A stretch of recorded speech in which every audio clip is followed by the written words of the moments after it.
انا رايح عند امي، بس انا مرتبط بها جدا جدا جدا. عند امك؟ طيب، واشمعنى الطقم الاسود ده اللي كل ما تنزل بيه؟ اصلا انا بعشق اللون الاسود جدا جدا. طيب يلا عشان تلحق مشوارك بقى. وانتي مش هتنزلي؟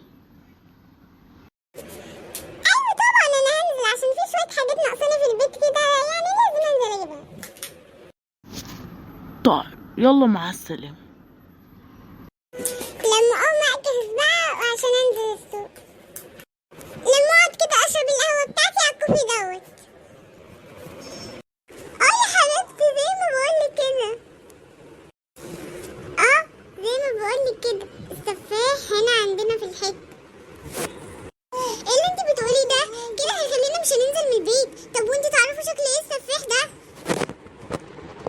بيقولوا اللي هو جسمه مليان حبتين وبيموت في اللون الاسود.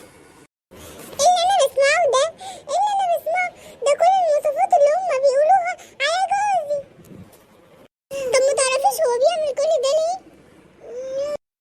بيقول عنده حالة نفسية، مرتبط بأمه من هو صغير، عشان كده ما بيحبش أي ست غير أمه. وانت لابس كده ومتشيك ورايح على فين؟ راح عند امي، انتي عارفة انا مرتبط بيها جدا. أيوة يعني هو كل يوم تنزل بالطقم الأسود ده؟ انا بحب اللون الاسود، قلتلك 100 مرة انا بحب اللون الاسود. مش معقول مش معقول، أكيد في حاجة غلط. مش معقول يكون جوزي هو السفاح اللي هما يقصدوه، وكده بيكون نهاية الجزء بتاع السفاح. الجزء الأول انتظرونا في الجزء التاني. معايا توماتون، وبرحب بالمشتركين الجداد اللي نورونا في قناة توماتون، وبقول لهم اعملوا لايك واشتركوا في القناة وتفعيل زر الجرس عشان يوصل لكم كل جديد من فيديوهات توماتون.